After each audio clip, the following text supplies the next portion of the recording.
Hi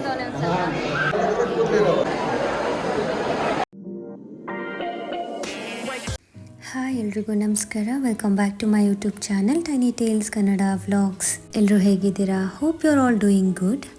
and ಇವತ್ತಿನ ವ್ಲಾಗ್ನ ಶುರು ಮಾಡ್ತಾ ಇದ್ದೀನಿ ಬೆಳಗ್ಗೆಯಿಂದಾನೇ. ಇವತ್ತು ನಾವೆಲ್ಲರೂ 4 o'clockಗೆ ಎದ್ದು ಮನೆಯೆಲ್ಲ ಕ್ಲೀನ್ ಮಾಡಿಕೊಂಡು ಪೂಜೆ ಮಾಡಿಬಿಟ್ಟು ಸೊ ಈಗ ಒಂದು ಟಿ ಕೂಡ ಬುಕ್ ಮಾಡಿದ್ವಿ. ಅದನ್ನ ಕೂಡ ಪೂಜೆ ಮಾಡ್ತಾ ಇದ್ದಾರೆ ನಮ್ಮ ಅತ್ತೆಯವರು. ಏನು ಸ್ಪೆಷಲ್ ಅಂತೆಲ್ಲ ಯೋಚಿಸ್ತಾ ಇದ್ದೀರಾ? ಸೊ ಏನೂ ಇಲ್ಲ, ಪಾಪು ಮುಡಿ ಕೊಡೋಕ್ಕೆ ಹೋಗ್ತಾ ಇದ್ದೀವಿ ಮನೆ ದೇವ್ರಿಗೆ. ಆ್ಯಂಡ್ 9 ತಿಂಗಳಿಗೆ ಕೊಡಬೇಕು ಅಂತ ಅಂದ್ಕೊಂಡಿದ್ವಿ, ಬಟ್ ಆವಾಗ ಪಂಚ್ ಮುಡಿ ಕೊಟ್ಬಿಟ್ವಿ. ಅದಕ್ಕೋಸ್ಕರ ಈಗ ಮನೆ ದೇವ್ರಿಗೆ ಮುಡಿ ಕೊಡಬೇಕು ಅಂತ ಹೇಳಿ 11 ತಿಂಗಳು ಕಂಪ್ಲೀಟಾಗಿ 12ನೇ ತಿಂಗಳಿಗೆ ಬಿದ್ದಿದೆ. ಸೊ 12ನೇ ತಿಂಗಳಿಗೆ ಬಿದ್ದು 2 days ಆಗಿದೆ. ಅದಕ್ಕೆ ಹೋಗಿ ಮುಡಿ ಕೊಟ್ಕೊಂಡು ಮನೆ ದೇವ್ರಿಗೆ ಬರ್ತೀವಿ ಇವತ್ತು. ಆ್ಯಂಡ್ ಕೂದಲನ್ನ 1 ವರ್ಷದ ಒಳಗಡೆನೇ ಕೊಡಬೇಕು ಅಲ್ವಾ, ಅದಕ್ಕೋಸ್ಕರನೇ ಬರ್ತಡೇಗೆ ಮುಂಚೆನೇ ಕೂದಲನ್ನ ಕೊಡಬೇಕು ಅಂಥೇಳಿ ಕೊಡ್ತಾಯಿದ್ದೀವಿ. ಆ್ಯಂಡ್ ಅವ್ನ ಮಂತ್ ಎಂಡಿಂಗಲ್ಲಿ ಅವ್ನು ಹುಟ್ಟಿರೋದ್ರಿಂದ ಸ್ವಲ್ಪ ಬೇಗ ಕೊಟ್ಟು ಅವನಿಗೆ ಬರ್ತಡೇ ಅಷ್ಟರಲ್ಲಿ ಒಂದು ಸ್ವಲ್ಪನಾದರೂ ಕೂದಲು ಬಂದಿರುತ್ತೆ ಅಂತ ಹೇಳಿ ಅಂದ್ಕೊಂಡು ಹೊರಡ್ತಾ ಇದ್ದೀವಿ ಇವತ್ತು. ಸೊ ಎಲ್ಲ ಪೂಜೆ ಎಲ್ಲ ಮಾಡ್ತಾಯಿದ್ದೀವಿ. ಟಿಗೆ ಬುಕ್ ಮಾಡಿದ್ವಿ. ಟಿನ 3 ಫ್ಯಾಮಿಲೀಸ್ ಹೋಗಬೇಕು. ಆ್ಯಂಡ್ ಟಿ ಸಾಲೋದಿಲ್ಲ. ಆ್ಯಂಡ್ ಸ್ವಲ್ಪ ಜನ ಕಾರಲ್ಲಿ ಕೂಡ ಬರ್ತಾ ಇದ್ದಾರೆ. ನಮ್ಮ ಹಸ್ಬೆಂಡ್ ಅವ್ರ ಅಕ್ಕ ಇದ್ದಾರಲ್ಲ, ಅವ್ರ ಫ್ಯಾಮಿಲಿ ಸ್ವಲ್ಪ ಜನ ಕಾರಲ್ಲಿ ಬರ್ತಾರೆ. ಆ್ಯಂಡ್ ನಮ್ಮ ಅಪ್ಪ ಅಮ್ಮ ಎಲ್ಲ ಇದು ಟಿಲೇ ಬರ್ತಾ ಇದ್ದಾರೆ ಜೊತೆಗೆ.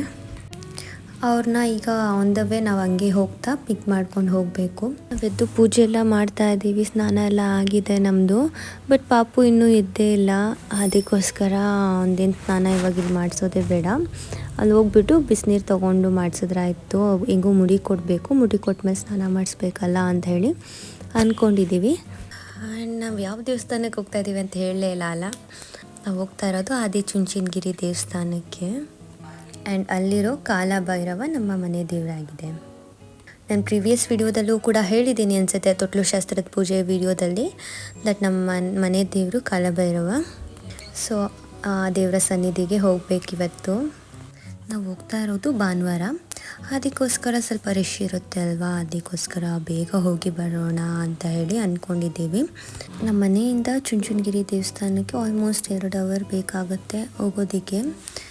ಆ್ಯಂಡ್ ಆಲ್ಸೋ ಪಿಕಪ್ ಕೂಡ ಇದೆ, ಎಲ್ಲರನ್ನೂ ಕರ್ಕೊಂಡು ಹೋಗಬೇಕಲ್ವಾ ಆನ್ ದ ವೇ. ಸ್ವಲ್ಪ ಲೇಟ್ ಆಗ್ಬೋದು, ಅವರೆಲ್ಲ ಒಂಚೂರು ಬರೋದು ಹತ್ತೋದು, ಗಾಡಿ ಸ್ಟಾಪ್ ಮಾಡ್ತೀವಿ ಅಲ್ಲಲ್ಲಿ. ಅದಕ್ಕೆ ನೋಡಬೇಕು ಎಷ್ಟೊತ್ತಿಗೆ ಹೋಗ್ತೀವಿ ಅಂತ. ಈಗ ಆನ್ ದ ವೇ ಹೋಗ್ತಾ ಫಸ್ಟು ಅಮ್ಮನ ಮನೆ ಸಿಗುತ್ತೆ. ಅದಕ್ಕೆ ಇವಾಗ ನಮ್ಮ ಮನೆಯಿಂದ ಅಮ್ಮ, ಡ್ಯಾಡಿ, ಅಜ್ಜಿ ಮತ್ತು ನನ್ನ ತಮ್ಮ ಬರ್ತಾ ಇದ್ದಾರೆ. ಅವ್ರನ್ನ ಪಿಕ್ ಮಾಡಿಕೊಂಡು ಇವಾಗ ಮುಂದಕ್ಕೆ ಹೋಗ್ತಾ ಇದ್ದೀವಿ. ಪಾಪು ಪ್ರದೀಪ್ ಬಂದಿದ ತಕ್ಷಣ ಅವನ ಹತ್ರ ಹೊಡ್ಕೊಂಡು ಬಂದುಬಿಟ್ಟ. ಮಲ್ಕೊಂಡಿದ್ದ, ನಿದ್ದೆ ಕಣ್ಣಲ್ಲಿದ್ದ, ಏನೂ ಆಟ ಆಡ್ತಿರ್ಲಿಲ್ಲ. ಸೊ ಇವರೆಲ್ಲ ಹತ್ಕೊಂಡಿದ್ದ ತಕ್ಷಣ ಆಟಾಡೋಕ್ಕೆ ಶುರು ಮಾಡ್ದ, ಅಂದರೆ ಸ್ವಲ್ಪ ಆ್ಯಕ್ಟಿವ್ ಆದ. ಸರಿ ಅಂತ ಹೇಳಿ ಪ್ರದಿ ಹತ್ರನೇ ಬಿಟ್ಟು ನಾವು ನೋಡ್ತಾ ಇದ್ವಿ. ಅವ್ನು ತರಲೆ ಮಾಡೋಕ್ಕೆ ಶುರು ಮಾಡ್ದ. ಸೊ ಆನ್ ದ ವೇ ನಮ್ಮ ಮದುವೆ ಆಗಿರೋ ಚೌಟ್ರಿ ಕೂಡ ಸಿಕ್ತು. ಅದನ್ನ ಹಾಗೆ ಕ್ಲಿಪ್ಪಿಂಗ್ ತೊಗೊಂಡೆ. ಅದಾದಮೇಲೆ ನಮ್ಮ ಇಂದ್ರಕ್ಕನ ಮನೆ, ಅಂದರೆ ನಮ್ಮ ಹಸ್ಬೆಂಡ್ ಅವರ ಅಕ್ಕನ ಮನೆ, ಅಲ್ಲಿಂದ ಕೂಡ ಪಿಕ್ ಮಾಡ್ಕೊಂಡ್ವಿ. ಅವ್ರ ಮಕ್ಕಳು ಮತ್ತು ಅವ್ರ ಅತ್ತೆ ಬಂದಿದ್ದಾರೆ. ಇಂದ್ರಕ್ಕ ಮತ್ತು ಅವ್ರ ಹಸ್ಬೆಂಡು ಕಾರಲ್ಲೇ ಬರ್ತಾರಂತೆ. ಈಗ ಎಲ್ಲರೂ ಹೋಗ್ತಾ ಇದ್ದೀವಿ ಆದಿಚುಂಚನಗಿರಿ ದೇವಸ್ಥಾನಕ್ಕೆ. ಸೊ ಬೇಗನೆ ರೀಚ್ ಆದ್ವಿ. ಸ್ವಲ್ಪ ಆಲ್ಮೋಸ್ಟ್ ಅಂದ್ಕೊಂಡಿದ್ದಕ್ಕಿಂತ ಮುಂಚೆನೇ ರೀಚ್ ಆದ್ವಿ. ಟ್ರಾಫಿಕ್ ಏನೂ ಇರಲಿಲ್ಲ, ಹೋಗ್ತಾ on the way. So reach ಆಗಿದ್ದೀವಿ ದೇವಸ್ಥಾನಕ್ಕೆ. ಜನ ಮಾತ್ರ ರಶ್ ಇದ್ದರು, ತುಂಬ ಜನ ಇದ್ದರು. ಹೋಗ್ತಾ ನೋಡ್ಕೊಂಡು ಹೋದ್ವಲ್ಲ, ತುಂಬ ಜನ ದೇವಸ್ಥಾನಕ್ಕೆ ಬಂದಿದ್ದರು. ಈಗ ಮೊದಲನೇದಾಗಿ ದೇವಸ್ಥಾನಕ್ಕೆ ಹೋಗಿ ನಾವು ಪಾಪುಗೆ ತೀರ್ಥ ಹಾಕಿಸ್ಕೊಳ್ಳೋಣ, ಮುಡಿ ಕೊಡೋಕ್ಕೆ ಮುಂಚೆ ತೀರ್ಥ ಹಾಕಿಸ್ಕೊಳ್ಳೋಣ ಪಾಪುಗೆ ಅಂತ ಹೇಳಿ ದೇವಸ್ಥಾನದ ಒಳಗಡೆ ಹೋಗ್ತಾ ಇದ್ದೀವಿ. ಅದು ಎಂಟ್ರೆನ್ಸ್ನ ಕ್ಲೋಸ್ ಮಾಡಿಬಿಟ್ಟಿದ್ರು ರಶ್ ಇರೋದ್ರಿಂದ. ಸೊ ಇನ್ನೊಂದು ದೊಡ್ಡ ಲೈನಿಂದ ಬರಬೇಕು ಅಂತ ಹೇಳ್ತಾಯಿದ್ರು. ಬಟ್ ಬರೀ ತೀರ್ಥ ಹಾಕಿಸಿದಕ್ಕಲ್ವಾ ಅಂಥೇಳಿ ನಾನು ನನ್ನ ಹಸ್ಬೆಂಡ್ ಒಳಗೆ ಹೋಗಿ ಪರ್ಮಿಷನ್ ಕೇಳ್ಕೊಂಡು ಒಳಗೆ ಹೋಗಿ ತೀರ್ಥ ಹಾಕಿಸ್ಕೊಂಡು ಬರ್ತಾಯಿದ್ದೀವಿ. ಇವಾಗ ತಿರ್ಗಾ ಕೆಳಗಡೆ ಹೋಗಿ ಅಲ್ಲಿ ಹೋಗಿ ಪಾಪು ಮುಡಿ ಕೊಡೋಕ್ಕೆ ಅಂತ ಕೆಳಗಡೆ ಹೋಗಬೇಕು. ಏನು ಭಯ ಅಂದರೆ ಪಾಪು ಮುಡಿ ಕೊಡಿಸ್ಕೊಳೋದು ಅಂತಂದರೆ ಸಾಕು, ನಾವು ಅಂದ್ಕೊಂಡಿರೋ ಇಮ್ಯಾಜಿನೇಷನ್ ಅಂದರೆ ತುಂಬ ಅಳ್ತಾನೆ, ರಚೆ ಮಾಡ್ತಾನೆ, ಮತ್ತು ತಲೆಯೆಲ್ಲ ಅಲ್ಲಾಡಿಸ್ಬಿಡ್ತಾನೇನೋ, ಬ್ಲೇಡ್ ಇಟ್ಕೊಂಡಿರ್ತಾರೆ, ಲೇಸರ್ ಇಟ್ಕೊಂಡಿರ್ತಾರೆ ಕೈಯಲ್ಲಿ, ಆ ಥರ ಎಲ್ಲ ತುಂಬಾ ಭಯ ಇದೆ ನಮಗೆ. ನೋಡಬೇಕು ಏನು ಮಾಡ್ತಾನೆ ಅಂತ. ಸೊ ಟಿಕೆಟ್ ಕೂಡ ತೊಗೊಳ್ತಾ ಇದ್ದೀವಿ. ಟಿಕೆಟ್ ಬಂದು 100 ರೂಪಾಯಿ ಏನೋ ಇತ್ತು ಪರ್ ಪರ್ಸನ್ನು. ನನ್ನ ತಮ್ಮ ಕೂಡ ನಾನು ಮುಡಿ ಕೊಡ್ತೀನಿ ಅಂತ ಹೇಳಿದ. ಸರಿ ಆಯಿತು ಅಂಥೇಳಿ 2 ಟಿಕೆಟ್ ತೊಗೊಂಡ್ವಿ. ಸೊ ಫಸ್ಟ್ ಆಗಿ ಮುಡಿ ಕೊಡೋಕ್ಕೆ ಮುಂಚೆ ತಲೆನ ತ್ಯಾವ ಮಾಡ್ಕೊಳ್ತಾರಲ್ಲ, ಅದಕ್ಕೋಸ್ಕರ ಹೋಗ್ತಾ ಇದ್ದೀವಿ. ಬಿಸಿನೀರಲ್ಲೇ ಹೋಗಿ ತೊಗೊಂಡು ತ್ಯಾವ ಮಾಡಿಸ್ಕೊಳ್ಳೋಣ ಅಂತ ಅಂದ್ಕೊಂಡ್ವಿ. ಬಟ್ ಅಲ್ಲಿ ಬಿಸಿನೀರು ಕಾಯಬೇಕಿತ್ತು, ರಶ್ ಇತ್ತು. ಅದಕ್ಕೆ ಸ್ವಲ್ಪ ತಣ್ಣೀರಲ್ಲೇ ಚೂರು ತಲೆನ ಹಿಂಗೆ ಒದ್ದೆ ಮಾಡ್ಕೊಳ್ಳಿ ಅಂತ ಹೇಳಿ ಅಮ್ಮ ಹೇಳಿದ್ರು.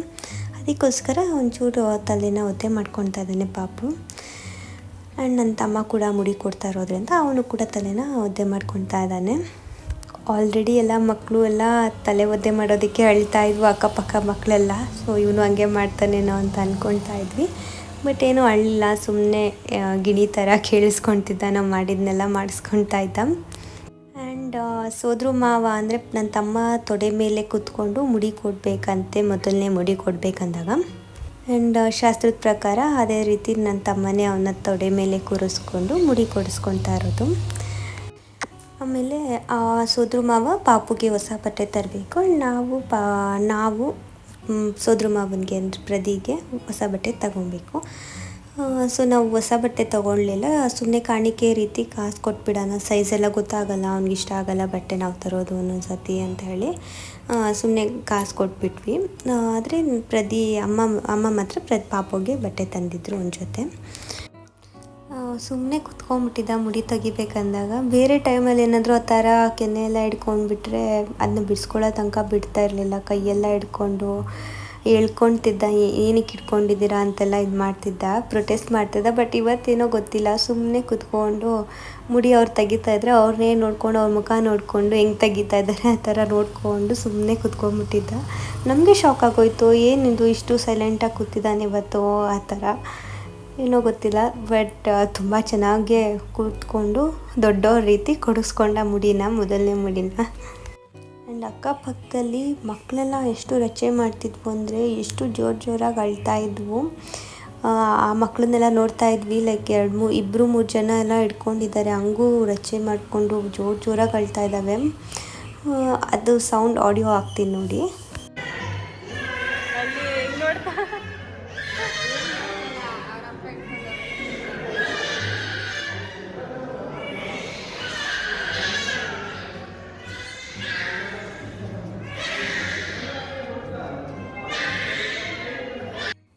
ಏನಂದರೆ ಯಾರಾದರೂ ಅಳ್ತಿದ್ರೆ ಅವನು ಕೂಡ ಅಳಕ್ಕೆ ಶುರು ಮಾಡಿಬಿಡ್ತಾನೆ. ಯಾವಾಗಲೂ ಅಷ್ಟೇ, ಅವನೇನಾದರೂ ಕಚ್ಚಿದ್ರೆ ಗಿಲ್ಲಿದ್ರೆ ಏನಾದರೂ ಮಾಡಿದ್ರೆ, ನಾನು ಒಂದು ನೋವಾಗ್ತಿದೆ ಅಂತ ಏನಾದರೂ ಅಳೋ ಥರ ಮುಖ ಮಾಡಿದ್ರೆ ಅವನು ಅಳಕ್ಕೆ ಶುರು ಮಾಡಿಬಿಡ್ತಾನೆ. ಬಟ್ ಇವತ್ತೇನೋ ಗೊತ್ತಿಲ್ಲ, ಅಷ್ಟು ಮಕ್ಕಳೆಲ್ಲ ಅಳ್ತಾ ಇದ್ದಾವೆ, ಸೌಂಡ್ ಮಾಡ್ತಾ ಇದ್ದಾವೆ ಜೋರಾಗೆ.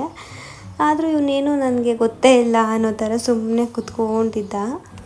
ನಮಗೆ ಶಾಕ್ ಆಗೋಯಿತು, ಇಷ್ಟೊಂದು ಸೈಲೆಂಟ ಮಗು ಅನ್ನೋ ಥರ, ಅಷ್ಟು ಸೈಲೆಂಟಾಗಿದ್ದ. ಯಾಕೆ ಅಂತ ಗೊತ್ತಿಲ್ಲ. ಬಟ್ ಬೇರೆ ಟೈಮಲ್ಲಿ ಅಂದರೆ ಅದೇ ರೀತಿ ಏನಾದರೂ ಇಟ್ಕೊಂಡ್ರೆ ಇರೋದೇ ಇಲ್ಲ, ಅವನು ಕೈಯಲ್ಲೂ ಇರಲ್ಲ, ಏನೂ ಇರಲ್ಲ, ಸುಮ್ಮನೆ ಅಲ್ಲಾಡೋದು. 5 ನಿಮಿಷ ಅಷ್ಟೇ, ಇದು ಮಂಕಿ ಕ್ಯಾಪ್ ಹಾಕಿದ್ರೇ ಅದು ತೆಗ್ದಾಕ್ತಾ ಇರ್ತಾನೆ. ಬಟ್ ಇವತ್ತೇನೋ ಗೊತ್ತಿಲ್ಲ, ಒಳ್ಳೆ ಬುದ್ಧಿ ಬಂದುಬಿಟ್ಟಿತ್ತು ಇವತ್ತು, ಸುಮ್ಮನೆ ಕೂತ್ಕೊಂಡು ಮುಡಿ ಕೊಡಿಸ್ಕೊತಿದ್ದ.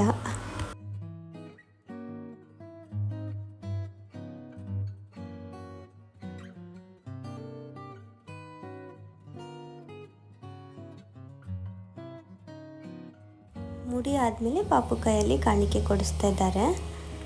ಮುಡಿ ಆದಮೇಲೆ ಪ್ರದೀಪ್ ಕೂಡ ಅಂದ್ಕೊಂಡಿದ್ದ ನಾನು ಮುಡಿ ಕೊಡ್ತೀನಿ ಅಂತ ದೇವ್ರಿಗೆ, ಅದಕ್ಕೆ ಅಂದ್ಕೊಂಡಿದ್ದಾನಲ್ಲ ಅಂಥೇಳಿ ಅವನಿಗೂ ಕೂಡ ಮುಡಿ ಕೊಡ್ತಾ ಇದ್ದೀವಿ ಈಗ ಮುಡಿ ಆದಮೇಲೆ ಸ್ನಾನಕ್ಕೆ ಹೋಗಬೇಕಿತ್ತು. ಸೊ ಪ್ರದೀಪ್ ಮುಡಿ ಕೊಡೋ ತನಕ ಸ್ವಲ್ಪ ಹೊತ್ತು ವೆಯ್ಟ್ ಮಾಡಿ ಅದಾದಮೇಲೆ ಸ್ನಾನಕ್ಕಂತ ಪಾಪುನ ಕರ್ಕೊಂಡು ಹೋಗ್ತೀವಿ ಇವಾಗ.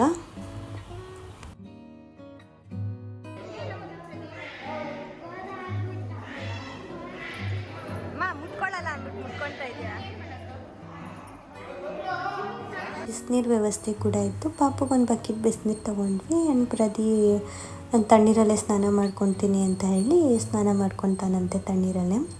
ಅದಕ್ಕೆ ಪಾಪುಗೆ ಮಾತ್ರ ಒಂದು ಬಕೆಟ್ ಬಿಸಿನೀರು ತೊಗೊಂಡು ಇವಾಗ ಸ್ನಾನ ಮಾಡಿಸ್ತಾ ಇದ್ದಾರೆ ಅಮ್ಮ. ಸ್ನಾನ ಎಲ್ಲ ಮಾಡಿಸಿ ರೆಡಿ ಮಾಡಿ ಪಾಪುನ ಇವಾಗ ದೇವಸ್ಥಾನಕ್ಕೆ ಹೋಗ್ತಾ ಇದ್ದೀವಿ ಪೂಜೆ ಮಾಡಿಸ್ಕೊಳ್ಳೋಕ್ಕೋಸ್ಕರ.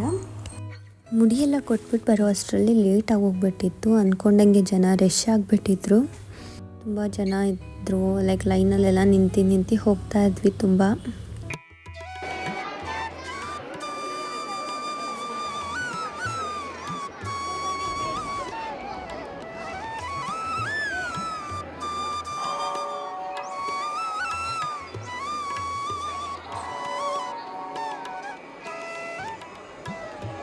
ಈಗ ಪಾಪು ಹೆಸರಲ್ಲಿ ಅರ್ಚನೆ ಮಾಡ್ಸೋಣ, ಮುಡಿ ಕೊಟ್ಟಿದ್ದೀವಲ್ಲ ಅದಕ್ಕೋಸ್ಕರ ಅರ್ಚನೆ ಮಾಡೋದಕ್ಕೋಸ್ಕರ ಕಾಯ್ತಾ ಇದ್ದೀವಿ.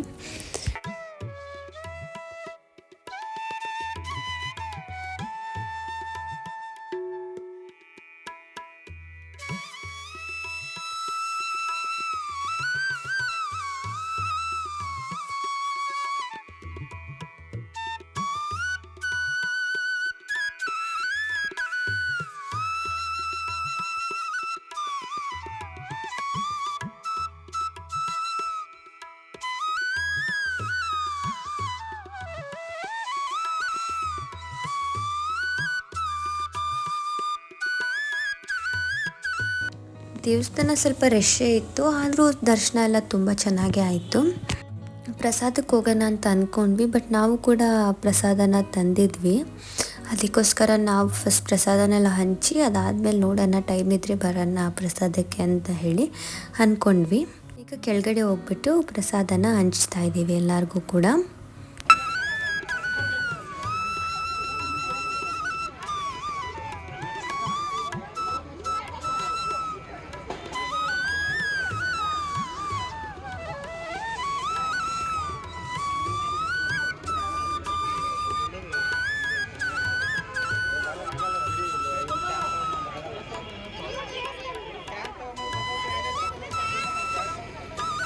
ಪ್ರಸಾದ ಎಲ್ಲರಿಗೂ ಹಂಚಿ ನಾವು ಕೂಡ ಅಲ್ಲೇ ಪ್ರಸಾದನ ಸ್ವಲ್ಪ ತಿನ್ಕೊಂಡ್ವಿ.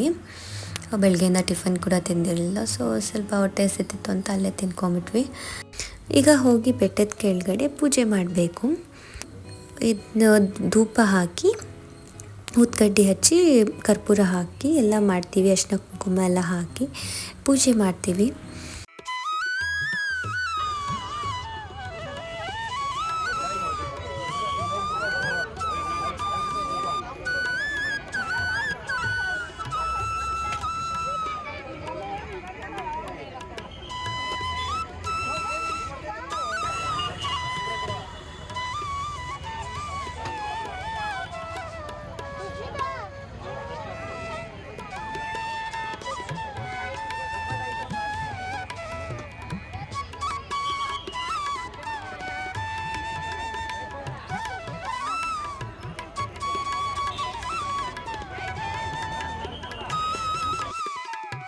ಬೆಟ್ಟದ ಕೆಳಗಡೆ ಪೂಜೆ ಮಾಡಿದ ಆದಮೇಲೆ ರಥದ ಹತ್ರ ಕೂಡ ಪೂಜೆ ಮಾಡ್ತಾ ಇದ್ದೀವಿ.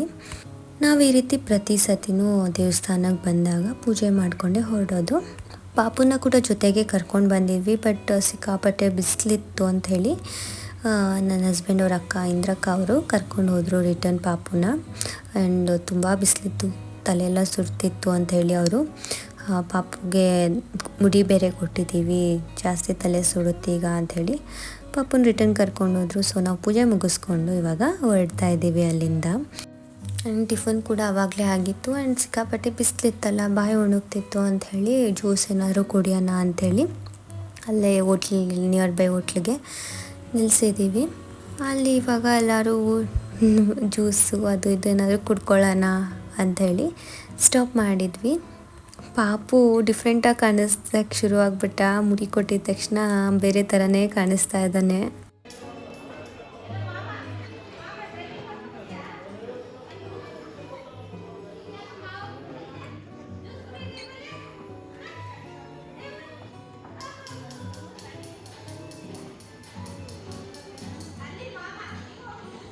ಸೊ ನಮಗೆ ಬೇಕಾಗಿರೋ ಫ್ಲೇವರ್ಡ್ ಜ್ಯೂಸನ್ನ ನಾವು ಆರ್ಡರ್ ಮಾಡ್ಕೊಂಡ್ವಿ. ಆ್ಯಂಡ್ ಆಲ್ಸೋ ವಿಡಿಯೋನ ಇಲ್ಲಿಗೆ ಎಂಡ್ ಮಾಡ್ತಾ ಇದ್ದೀನಿ. ವಿಡಿಯೋ ಇಷ್ಟ ಆಗಿದೆ ಅಂತ ಅಂದ್ಕೊಳ್ತೀನಿ. ವಿಡಿಯೋ ಇಷ್ಟ ಆಗಿದ್ರೆ ವಿಡಿಯೋನ ಪ್ಲೀಸ್ ಲೈಕ್ ಮಾಡಿ ಆ್ಯಂಡ್ ಆಲ್ಸೋ ಚಾನಲ್ನ ಸಬ್ಸ್ಕ್ರೈಬ್ ಮಾಡ್ಕೊಳ್ಳಿ. ಆ್ಯಂಡ್ ತುಂಬ ಜನ ವಿಡಿಯೋನ ನೋಡ್ತಾ ಇದ್ದೀರಾ, ಬಟ್ ಚಾನಲ್ ಯಾರೂ ಸಬ್ಸ್ಕ್ರೈಬ್ ಮಾಡ್ಕೊಳ್ತಾ ಇಲ್ಲ. ಸೊ ಪ್ಲೀಸ್ ಸಬ್ಸ್ಕ್ರೈಬ್ ಮಾಡಿ ಆ್ಯಂಡ್ ಸಪೋರ್ಟ್ ಮಾಡಿ ಅಂತ ಕೇಳ್ಕೊಳ್ತಾ, thank you so much for watching. ಸಿಗೋಣ ನೆಕ್ಸ್ಟ್ ವಿಡಿಯೋದಲ್ಲಿ. ಅಂಟಿಲ್ ದೆನ್ ಬಾಯ್.